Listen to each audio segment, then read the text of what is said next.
थोड़ी बहुत एंग्जाइटी तो अभी मुझे भी हो रही है। जय हिंद दोस्तों। चलिए आज का टॉपिक मैं लेके आया हूँ खास करके स्टूडेंट्स के लिए, जिन्हें ये फील हो रहा है कि वो स्ट्रेस में है, एंग्जाइटी में है, उन्हें थोड़ा अनकंफर्टेबल फील हो रहा है और वो इससे डील करने में थोड़ा स्ट्रगल महसूस कर रहे हैं। तो एक चीज़ ये है कि आप ये बताओ कि आर यू अलोन, ये सबके साथ हो रहा है। मैं आपको ये डेटा देता हूँ। एनसीईआरटी के सर्वे के अकॉर्डिंग 80% स्टूडेंट्स जो 9th और 12th के बीच वाले हैं उनको स्ट्रेस फील होता है, और ये मैं डबल चेक कर चुका हूँ, क्रॉस वेरीफाई। आप एक बार चेक करके कमेंट में बताओ ये सही है या गलत है।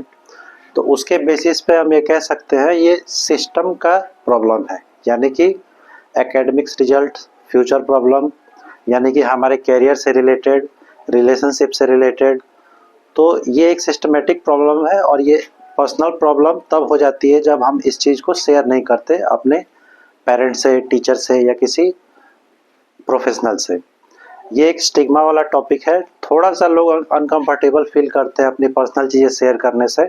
उन्हें लगता है कि अरे यार ये मेरे बारे में क्या सोचेगा, मैं कैसा वीक लग रहा हूँ। लोग अपने आप को वीक दिखाना नहीं चाहते हैं।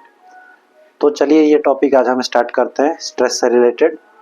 एनसीईआरटी के सर्वे के अकॉर्डिंग 80% स्टूडेंट्स को स्ट्रेस और एंजाइटी फील होता है, ठीक है। और स्ट्रेस और एंजाइटी में जो कॉमन फीलिंग्स है वो एक एक करके डिस्कस करते हैं। पहली फीलिंग होती है डर की, फियर। अरे मैं फेल हो जाऊंगा या फेल हो जाऊंगी तो मेरे साथ क्या होगा, पापा मम्मी कैसा सोचेंगे, पूरा जो समाज है वो क्या सोचेगा, क्या मैं एक फेलियर के तौर पे देखा जाऊंगा, क्या समाज में मेरी कोई प्रतिष्ठा, इज्जत, लोग मुझे किस नज़र से देखेंगे। या फिर होती है होपलेसनेस। अरे मैं कुछ कर भी पाऊंगा या नहीं कर पाऊंगा, मैं मेरे से कुछ होगा या नहीं होगा। ये क्या है, एक फीलिंग है, ठीक है। दूसरी होती है फीलिंग्स इरिटेबिलिटी की, यानी कि फ्रस्ट्रेशन। अब कोई भी आपसे कोई नॉर्मल बात करने आ रहा है, ये लो चाय पी लो, take some water, have your dinner, तो आपको इरिटेशन फील होगा। अरे यार अभी मैं इतने पढ़ाई करो, इतना बिजी शेड्यूल चल रहा है, या फिर मैं काम करने जा रहा हूँ, जो भी आपको इरिटेशन फील होगा कि ये मेरे से अभी बात मत करें, ठीक है। अभी आई एम थोड़ा अनकंफर्टेबल हूँ, मैं बाद में बात करूँगा। या फिर कुछ लोग तो ये भी सोचते हैं कि अरे यार कैसे भी दिन टल जाए, मैं बाद में इस चीज़ को देखूंगा। दूसरा होता है मूड स्विंग्स। मूड स्विंग्स यानी कभी आपको लगेगा कि आप बहुत अच्छा फील कर रहे हो, you are on the 7 clouds of the heaven, यानी कि आप बिल्कुल अच्छा फील करोगे, लगोगे कि आपका कॉन्फिडेंस बहुत हाई हो जाएगा, मैं बहुत अच्छा अचीव कर सकता हूँ या कर सकती हूँ। और फिर अगले ही पल, कुछ दिनों में या कुछ घंटों बाद आपको ऐसा फील होगा अरे यार मेरे से क्या होगा, मेरे से कुछ होने वाला नहीं है। तो आप ये याद रखो कि आप अकेले नहीं हो, अभी हम केवल इमोशंस डिस्कस कर रहे हैं। फिर है सोशल विड्रॉवल। ऐसा जो स्ट्रेस वगैरह आता है तो देखा जाता है कि सोशल विड्रॉवल होता है कुछ बच्चों का या स्टूडेंट्स का। सोशल विड्रॉवल में क्या होता है, वो बिल्कुल एक रूम में कमरे में रहेंगे, या खास करके कॉम्पिटेटिव एग्जाम या बोर्ड के टाइम पे होता होगा। और ये स्पेशली तब होता है जब बोर्ड का रिजल्ट आ जाता है और अपने एक्सपेक्टेशन के अकॉर्डिंग मार्क्स नहीं आता है, ठीक है। तो उस समय क्या होता है, सोशल विड्रॉल करते हैं स्टूडेंट्स, यानी कि समाज से दूर चले जाएंगे, एक दो दिन कमरे में रहेंगे, किसी से बात नहीं करेंगे, अच्छे से बात नहीं करेंगे। अगला है सेल्फ स्टीम की प्रॉब्लम। सेल्फ स्टीम यानी उनको अपने ऊपर जो कॉन्फिडेंस होता है वो कम हो जाता है। अपने ऊपर जो बिलीफ सिस्टम होता है कि I am something, I can do something, I am a good person, तो ये जो कॉन्फिडेंस है ये कम हो जाता है। तो ये तो थी फीलिंग्स, ठीक है।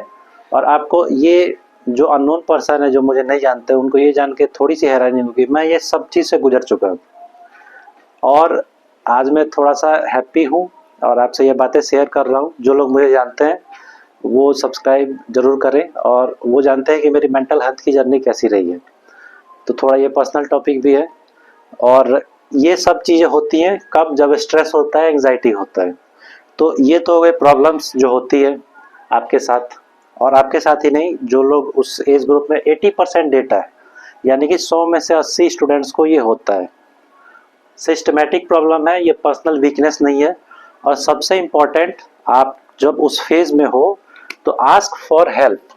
सबसे पहले आप हेल्प की और तरफ जाए, किसी से हेल्प मांगे।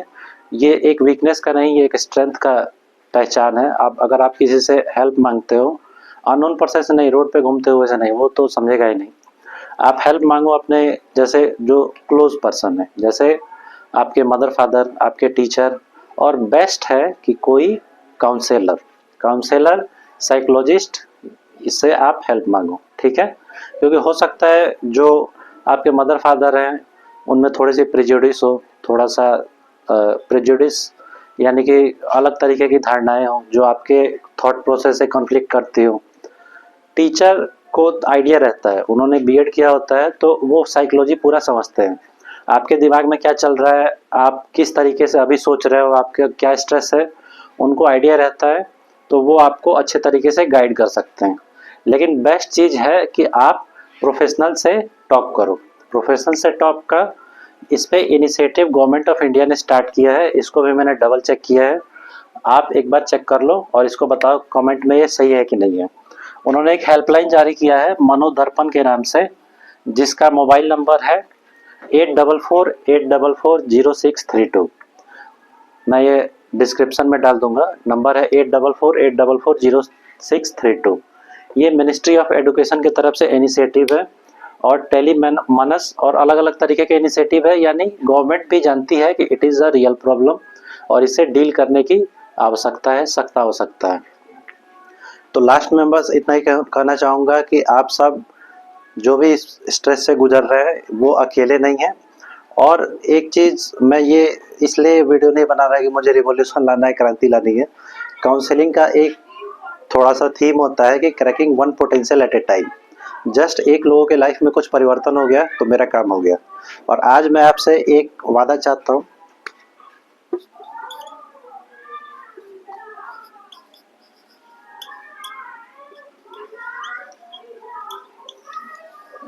अपने आप को सेल्फ हार्म नहीं करना है, अपने आप को नुकसान नहीं पहुंचाना है।